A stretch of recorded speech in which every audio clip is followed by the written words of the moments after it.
Hey, Shalom, Yashala. All praise and glory to the Most High Yahawah, HAMASHAYACH. Shout outs to the 12 tribes of Israel, those men who are seeking the truth, those who are diligent and sincere, keeping the law, statutes, and commandments, and doing what's right, pushing this truth across the four corners of the earth. The new moon is coming in tonight, so I just want to go over this small class called Virtue. Moses and Yahawashi both were virtuous men. They spoke as if they both had authority, which they did have authority of the Most High. And people, when they heard them speaking, they thought it was the Most High, which it was. So let's go into the small discussion of virtue. We should all work to have virtue. Let's go to the book of Acts. All right, this is the book of Acts, the Acts of the Apostles. And when he had spoken these things, while they beheld, he was taken up, and a cloud received him out of their sight. And while they looked steadfastly towards heaven, so he did go up. He went up on a cloud, right in front of them. And while they looked steadfastly towards heaven, as he went up, behold, two men stood by them in white apparel, which also said, Ye men of Galilee, why stand ye gazing up into heaven? This same Yahawashi, which is taken up from you into heaven, shall so come in like manner as ye have seen him go into heaven. So what is he coming back to do? Take the kingdom. Like it says in Daniel chapter 7, he's coming back to take the kingdom. The saints will take the kingdom. When he returns, we will take the kingdom. It's not written for nothing. A lot of people are sleeping on this. But the Most High is coming back to redeem us from the hands of the wicked. This is what the other nations don't know. They don't know who he's coming back for. But he's coming back for the lost sheep of the house of Israel. This is Daniel 7:25. And he shall speak great words against the Most High. Who's the he? This is 2 Thessalonians chapter 2. Everyone's believing a lie. They're believing another God, another king, another president. And he shall speak great words against the Most High, and shall wear out the saints. Who are the saints? The Negroes, Native American Indians, and the Latinos. And he shall wear out the saints of the Most High, and think to change times and laws. And they shall be given into his hand. We were given into the hands of the wicked. The earth is given into the hand of the wicked. 9:24. And they shall be given into his hand until a time and a times and the dividing of time. But the judgment shall sit, and they shall take away his dominion, to consume and to destroy it unto the end. And the kingdom and dominion and the greatness of the kingdom under the whole heaven shall be given to the people of the saints of the Most High, whose kingdom is an everlasting kingdom. And all dominions shall serve and obey him. Obey who? Yahawashi. He's coming back to destroy. Let's go to Revelation chapter 2 and verse. It says, Behold, I will cast her into bed, and them that commit adultery, and her, into great tribulation, except they repent of their deeds. Just like Pharaoh. Pharaoh did not repent. And I will kill her children with death. What does he say? And I will kill her children with death. And the churches shall know that I am he which searcheth the reins and hearts. And I will give unto every one of you according to your works. These are the disciples. These are the children of Israel. This is the nation of Israel. A company of nations shall we be. But unto you I say, and unto the rest of Thyatira, as many as have not this doctrine. What doctrine? That we know that Yahawashi was a so-called black man, that he's coming back for the Israelites, the 12 tribes of Israel, that he's coming for those who keep his laws, statutes, and commandments. Remember what he said in John chapter 19, Good master, what must I do to inherit the kingdom of heaven? He says, if thou wilt enter into life, keep the commandments. If thou shalt enter into life, do what? Keep the commandments. But unto you I say, and unto the rest of Thyatira, as many as have not this doctrine, which have not known the depths of Satan, as they speak, I will put upon you none other burden, but that which ye have already, hold fast till I come. And he that overcometh and keepeth my works unto the end, to him will I give power over the nations. See that? When he returns, this is what's going to happen.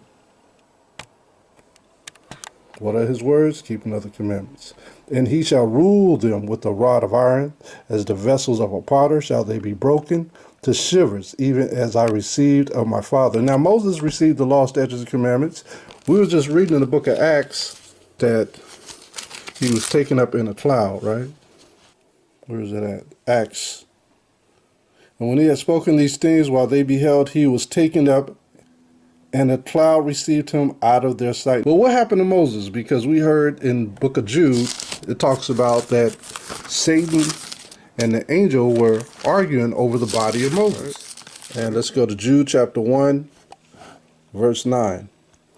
It says, Yet Michael the archangel, when contending with the devil, he disputed about the body of Moses, durst not bring against him a railing accusation, but said, The Most High rebuked thee. So who was doing this? Now check this out. This is when Moses was getting ready to pass away. This is in the book of Josephus, book 4, Jewish Antiquities, book 4, chapter 8.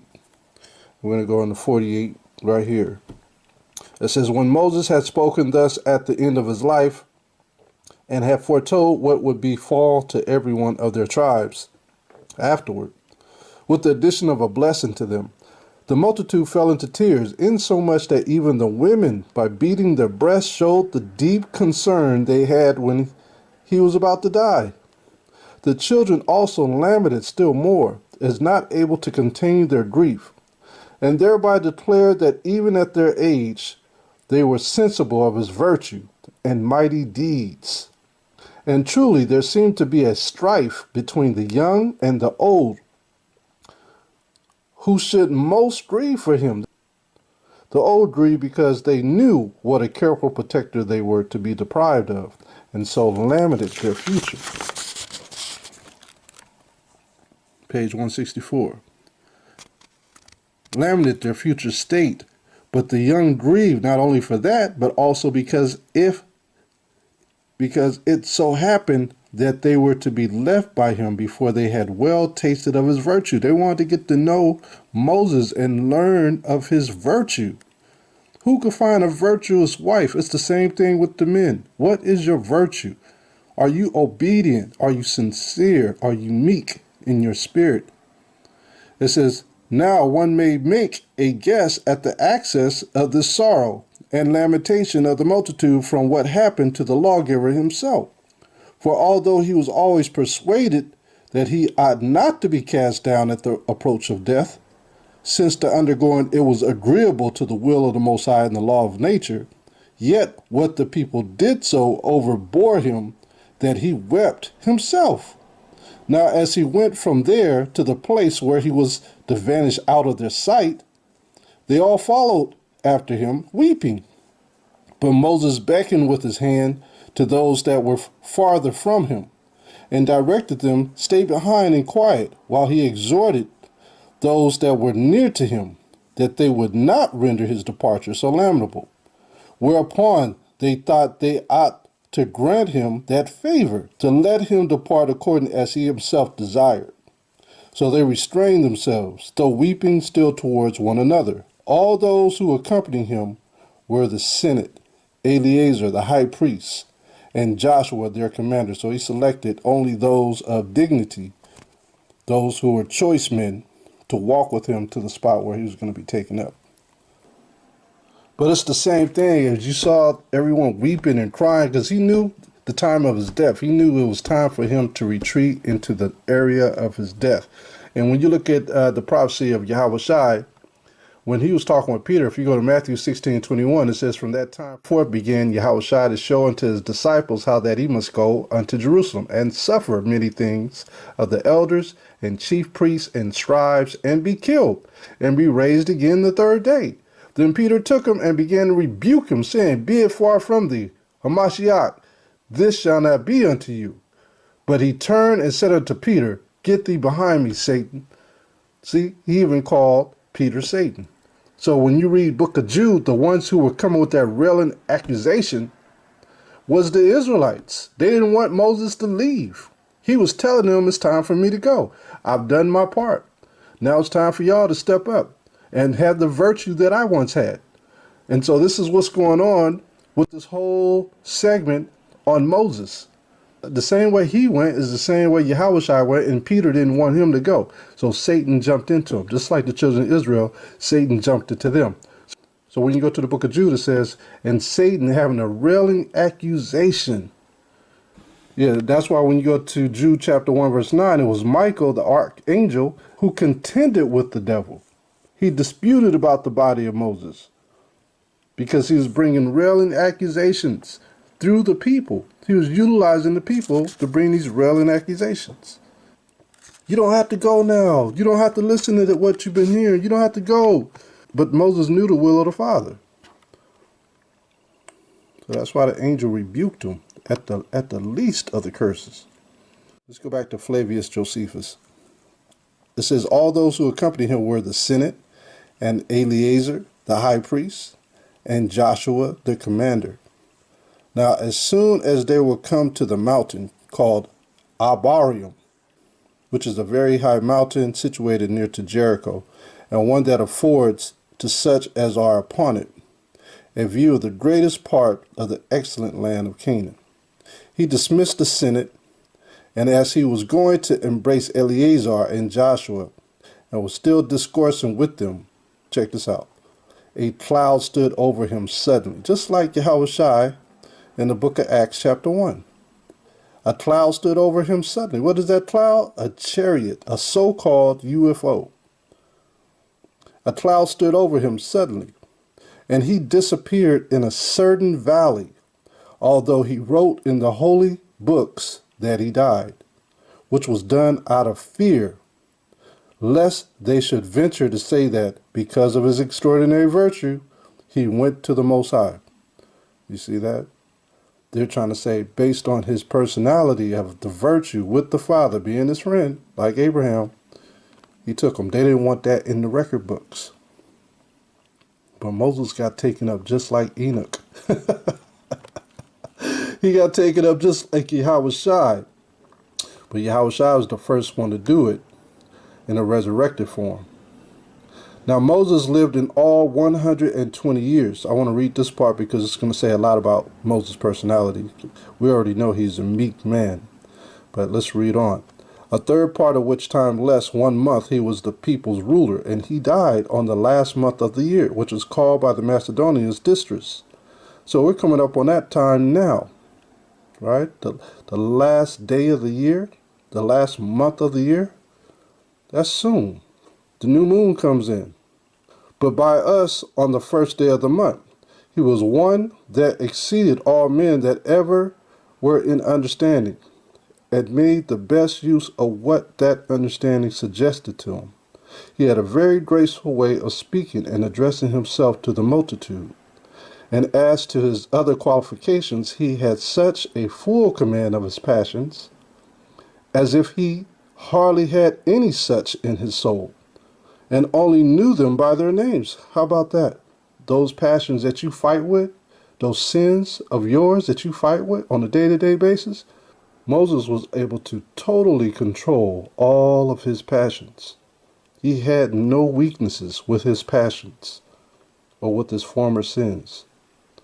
As if he hardly had any such in his soul, it says, and only knew them by their names, as rather perceiving them in other men than in himself. He was also such a general of an army as is seldom seen, as well as such a prophet as was never known. And this too, such a degree, that whatever he pronounced, you would think you heard the voice of the Most High himself. How about that? Just like Yahawashi, he spoke with power. It says, so the people mourned for him 30 days, nor did ever any grief so deeply affect the Hebrews as did this upon the death of Moses. Nor were those that had experienced his conduct the only persons that admired him, but those also that perused the laws he left behind him, had a strong admiration for him, and by them gathered the extraordinary virtue he was master of. And this shall suffice for the declaration of the manner of death, of the death of Moses. So we know Moses was a man of virtue. We also know that Moses came from Egypt. We also know the Most High gave him law, statutes, commandments, and last but least, we know that the Most High told him what would happen in the last days. So let's go to page before. And this is still book 4, chapter 8, and we're going to go to 46. Let's go to the highlighted area that I have. It says that if they transgress that institution for the worship of the Most High, they should experience the following miseries. Their land should be full of weapons of war from their enemies, and their cities should be overthrown, and their temple should be burned, that they should be sold for slaves to such men as would have no pity on them in their afflictions. And that's in Deuteronomy 28, verse 48. They did not have respect to those of the old or the young. It says that they would then repent, when that repentance would no way profit them under their sufferings. That's going on now. Yet said he, will that the Most High who founded your nation restore your cities to your citizens with their temple also, and you shall lose these advantages, not once only, but often. So Moses knew that we was going to be sold into captivity, and that we would lose our heritage, and we would lose all the things that we had once had advantages over other people. All those things are gone, but we were sent into all nations based on that. All right, this is one of the reasons why I love this book so much. The history of slavery and the slave trade, ancients and modern, the African slave trade, and the political history of slavery in the United States. And this was written by H. Miller in 1862, Columbus, Ohio. H. Miller, 1862. What I like about this book so much is it tells you in detail who are the victims of slavery, right, throughout history. It starts out here on page 93. Negroland and Negrita is that part of the interior Africa stretching from the great desert on the north to the uncertain commencement of Caffreyland on the south, and from the Atlantic on the west to Abyssinia on the east. In fact, the entire interior of this great continent may be called the land of the Negroes. The ancients distinguished it from the comparatively civilized countries lying along the coast of the Mediterranean and the Red Sea by calling the latter Libya and the former Ethiopia. It is upon Ethiopia in an especial manner that the curse of slavery has fallen.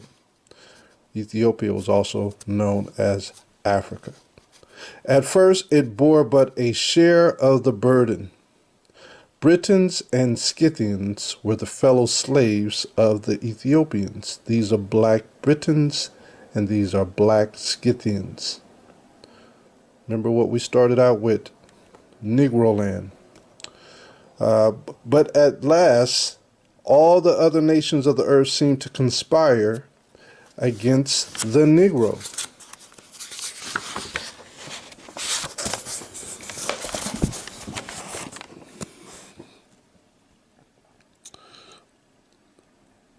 The Negro race, agreeing never to enslave each other, but to make the blacks the slaves of all alike. Thus, this race of human beings has been singled out, whether owing to the accident of color or to their peculiar fitness for certain kinds of labor, for infamy and misfortune, and the abolition of the practice of promiscuous slavery in the modern world was purchased by the introduction of slavery, confined entirely to what? Negroes. So this is right in the beginning of colonialism and how the inhabitants were living during those days. This is a description of the Western Islands of Scotland by M. Martin Gent. And as you can see here, it says a full account of their situation, extent, soils, products, harbors, bays, tides, anchoring places, and fisheries, the ancient and modern governments, religion, and customs of the inhabitants, particularly of the Druids, heathen temples, monastery, churches, chapels, antiquities, monuments, forts, caves, etc. But this was in 1703, I'd like to add. Just want to give you an idea of what the real French or Ireland connection looked like, right? Because we hear about how they talk about how blacks were in Ireland. We were there before the slave trade took off. So let's go to page 224. This is page 224. It says, the inhabitants of this isle are well portioned, generally brown and some of black complexion. They enjoy a good state of health and have genius, and have, I repeat, a genius for all callings of employment. So these so-called Negroes in these islands were geniuses. Western Islands of Scotland, 225, employments. Though they have but few mechanics, they were the same habit with those of the nearest isles. So there's more Negroes on other islands who have a genius understanding of things and are very civil, just like we just read in the slavery book. Very civil, very patient. They all speak the Irish language, yet the English tongue prevails of the east side, and ordinarily the ministers preach in it, and the Irish on the west side. The ordinary asseveration or abbreviation is by nil.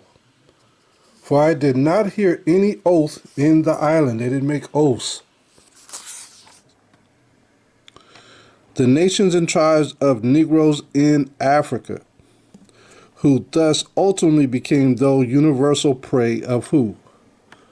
Edomites, Europeans, were themselves equally guilty in subjecting men to perpetual bondage. Now you have to ask yourself, where did they learn that from? They learned that from Ishmael and then Esau. They learned it from the Arabs, and then they learned it from the Caucasian men. This is where they got that whole intellect of enslaving their own brethren, which turned the curses against us, even more so. Don't you remember the prophecy? See, this is where people, they play stupid. They say it's Jaffa, right? It never says that Jaffa was going to put us in captivity. We got to go back to the prophecy. Let's go to Genesis 27.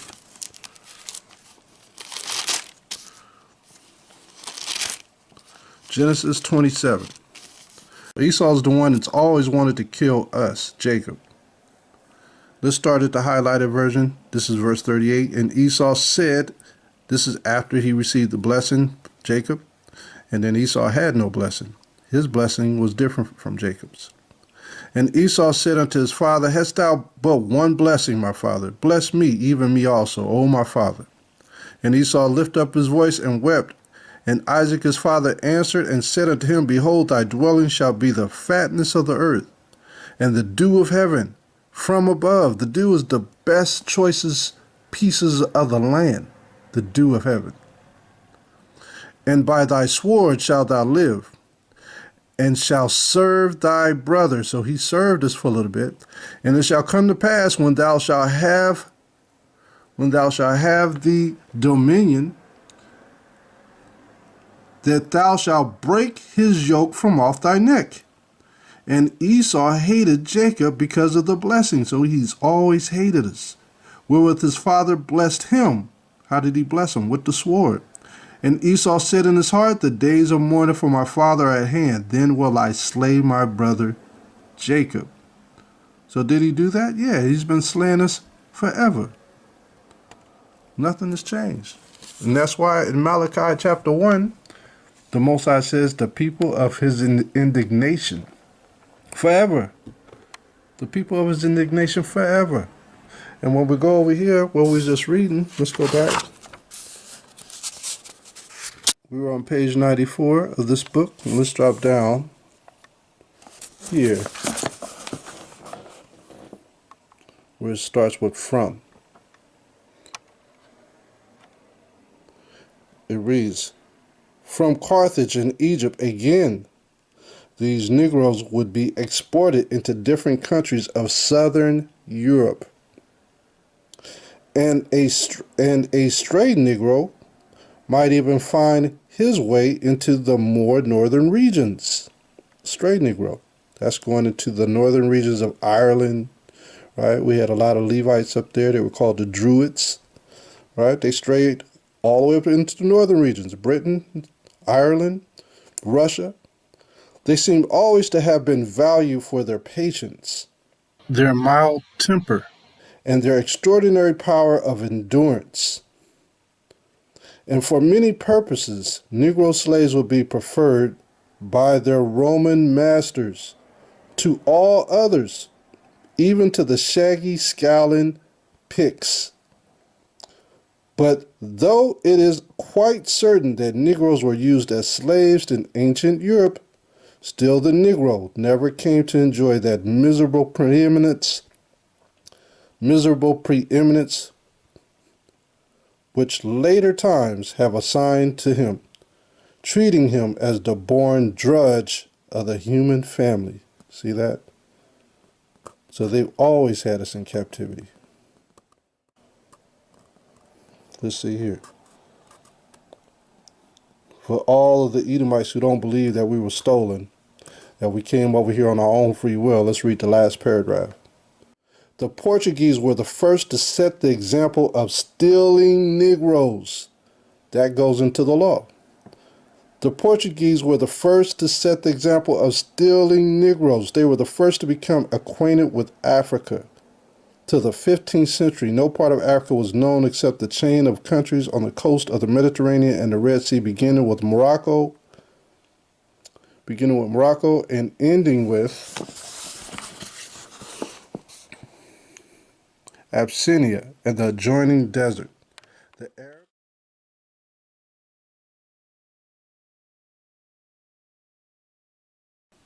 Thus, this race of human beings has been singled out, whether owing to the accident of color or to their peculiar fitness for certain kinds of labor, for infamy and misfortune, and the abolition of the practice of promiscuous slavery in the modern world was purchased by the introduction of slavery, confined entirely to what?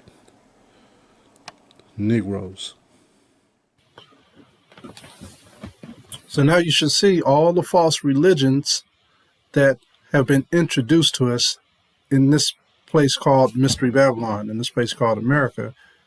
It goes against the prophecy. All these religions, none of them are talking about what they did to us and how we fit the prophecy. Everybody in the world knows we went into captivity. Everybody.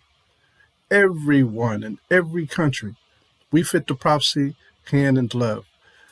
If you look at Ezekiel chapter 35, it goes more into depth about that perpetual slavery.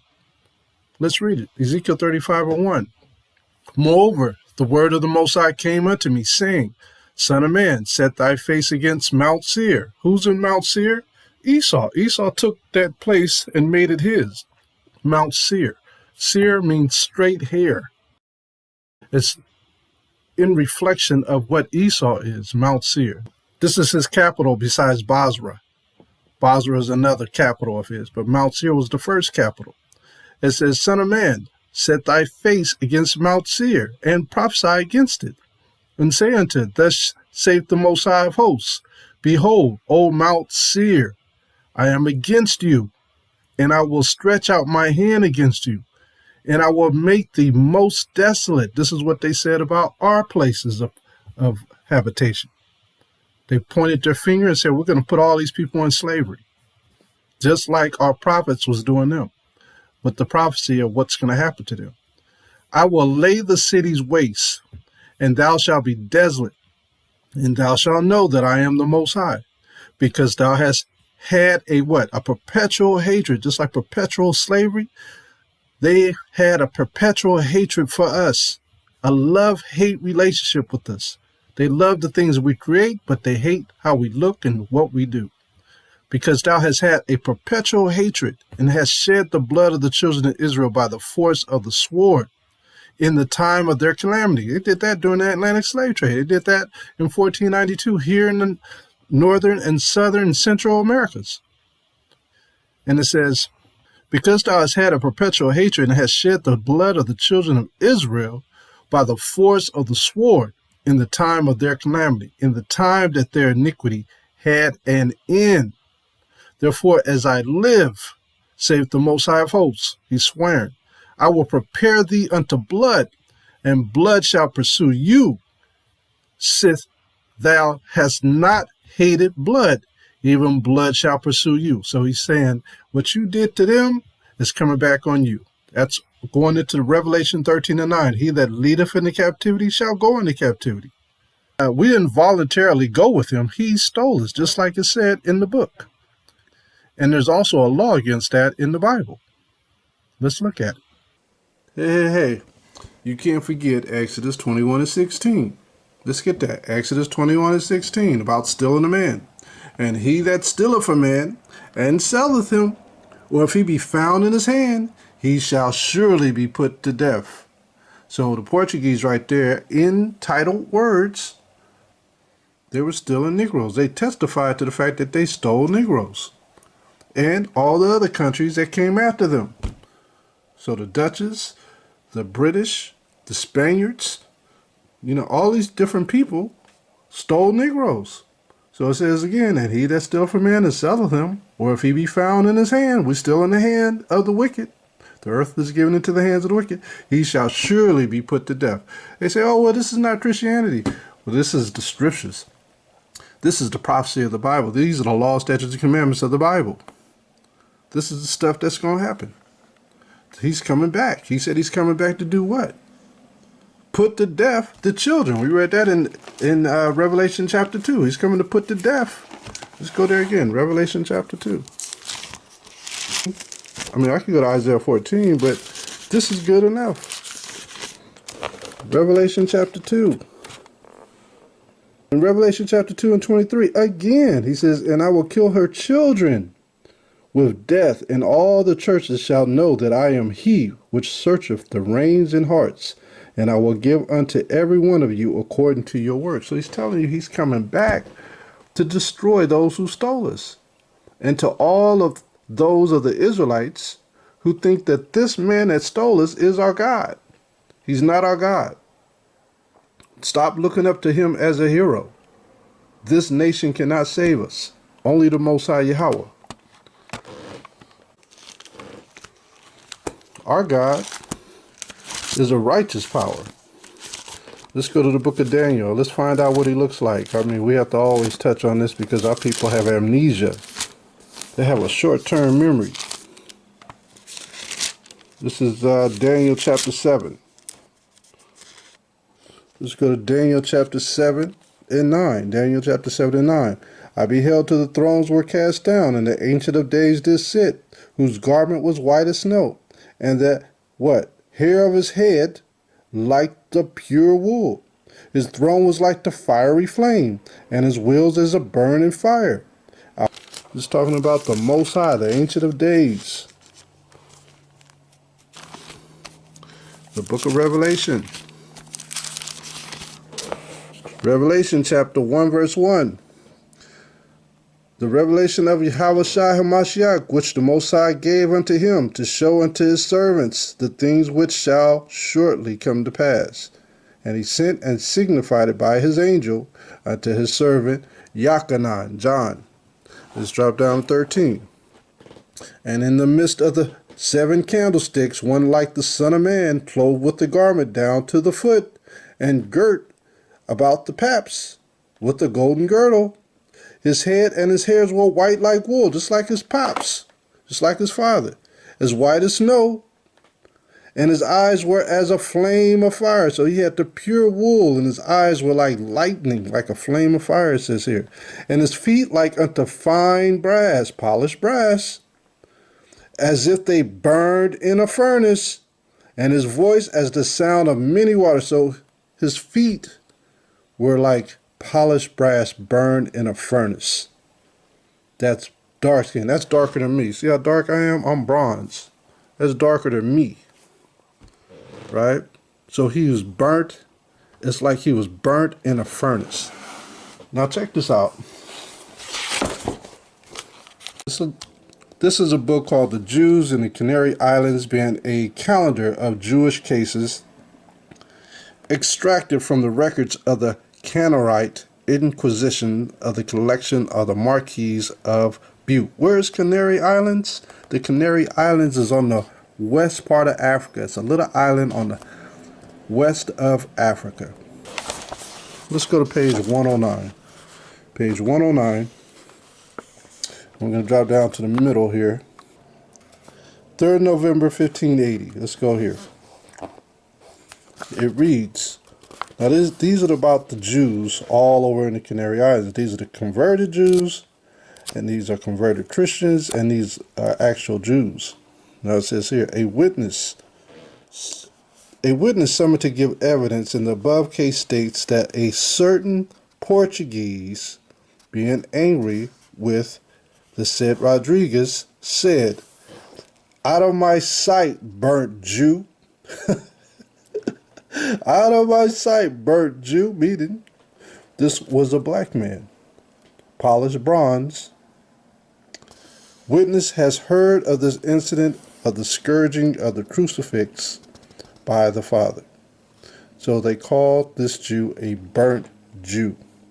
Just like we just read in Revelation, verse 15, and his feet like unto fine brass, as if they burned in a furnace. See that? So this man called him a burnt Jew. This book is called A Book of the Beginnings by Gerald Massey. Introduction by Charles S. Finch. This book was published in 1881, republished in 2021. Let's go to page 431. And let's drop down here. I'll start at the first paragraph according. And it reads, according to the data and the view of the present writers, no better description of the entrance of the biblical Jews into a visible existence could be given than that of Celsus, the well-informed Roman, in the word of truth. He says twice over, the Jews were a tribe of what? Egyptians who revolted from the established religion. The Jews were a tribe of Egyptians, so the Egyptians were of dark complexion. Joseph was of dark complexion. Moses, Aaron were of dark complexion. The Jews were a colony of revolted Egyptian slaves who settled in a corner of Palestine. It is because they were Egyptians in Lower Egypt, an undistinguishable part of the mixed multitude there congregated, that they have not been known and could not be discredited as a separate race. They were just like the Egyptians.